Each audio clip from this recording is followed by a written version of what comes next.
Hi అండి. Welcome to our channel. ఈరోజు మనం మంత్స్ బేబీ నుంచి పెద్దవాళ్ళ వరకు ఎవరికైనా సరే ఈజీగా డైజెస్ట్ అయిపోయే రసం గురించి నేర్చేసుకుందాం. ఇంగ్రీడియంట్స్ అయితే ఇవే. పాస్ బటన్ ప్రెస్ చేసైనా చూడండి. అల్లం, వెల్లుల్లి, కొబ్బరి, ఎండుమిరపకాయలు, కరివేపాకు, మిరియాలు, ధనియాలు అంతే. అవి జస్ట్ మిక్సీ పట్టేలోపు ఇలా పోపు రెడీ చేసుకోవచ్చు అనమాట. ఒక ఉల్లిపాయ కట్ చేసేసి నార్మల్ మనం తాలింపు వేస్తాం కదా ఏదన్నా ఫ్రైకి, యాస్టీజ్ అవే అనమాట. కరివేపాకు, ఎండుమిరపకాయ, తాలింపు గింజలు, ఒక వెల్లుల్లి అంతే వేసేసి ఇది ఫ్రై అయిపోతే దీంట్లో కొంచెం ఇంగువ యాడ్ చేసేయచ్చు. ఇది 50 గ్రామ్స్ ఆఫ్ చింతపండుకి, ఒక 50 గ్రాముల చింతపండు నానబెట్టేసి దాంట్లోనే సాల్ట్ వేసేసాం అనుకోండి. సో ఈజీగా అంటే చింతపండు తొందరగా నానిపోతుంది అనమాట సాల్ట్ యాడ్ చేస్తే. కొంచెం ఇంగువ యాడ్ చేసేసి అది కొంచెం కాలిన తర్వాత మసాలా యాడ్ చేసుకోండి. తర్వాత ఒక టమాటా కట్ చేసి వేసేసుకుంటే సరిపోతుంది. సో మీరు వీడియో చూస్తూ ఉండండి, ఈజీగా అర్థమైపోతుంది అనమాట.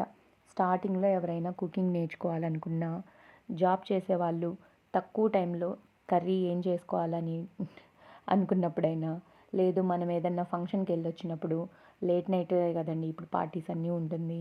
తెల్లారేసరికి మళ్ళీ పిల్లలకి లంచ్ బాక్స్లో ఏం వేయాలా, అప్పటికప్పుడు కర్రీ రెడీ చేయాలంటే చాలా టైం పడుతుంది. సో అలాంటప్పుడు ఇది గట్టిగా 10 నిమిషాలు కూడా పట్టదు. అంటే తక్కువ టైంలో ఏదన్నా రెడీ చేయాలి అనుకున్నప్పుడు ఈ రసం అయితే చాలా బెస్ట్ అనమాట. అందులో తక్కువ టైం పడుతుంది, ఈజీగా డైజెస్ట్ అవుతుంది.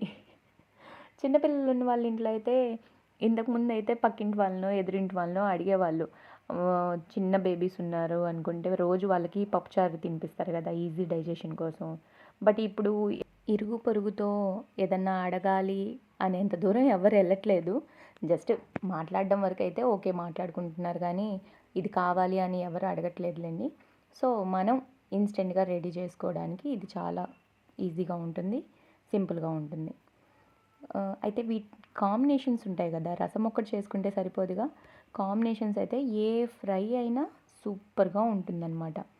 మామూలుగా రసంలో ముద్దపప్పు ద బెస్ట్. నాన్ వెజ్లో అయితే ఏ ఫ్రై అయినా చికెన్, ప్రాన్స్, ఫిష్ ఏ ఫ్రై అయినా సూపర్గా ఉంటుంది. అది కాకుండా వెజ్లో అయితే కాకరకాయ అయితే మాకు చాలా ఇష్టం.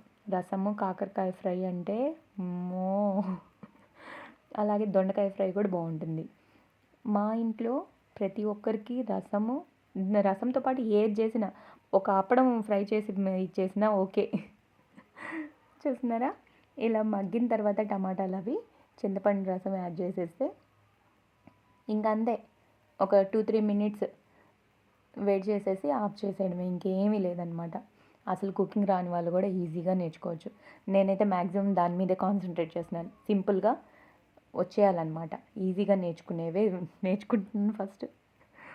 ఓకే, వీడియో నచ్చితే లైక్ చేయండి, మీ ఫ్రెండ్స్తో ఫ్యామిలీతో షేర్ చేసుకోండి. కుకింగ్ రాని వాళ్ళు చాలామంది ఉన్నారు కదా, సో ఈజీగా నేర్చేసుకుందాం. ఫస్ట్ టైం ఎవరైనా ఛానల్ చూస్తుంటే సబ్స్క్రైబ్ చేసుకోండి. Thank you for watching.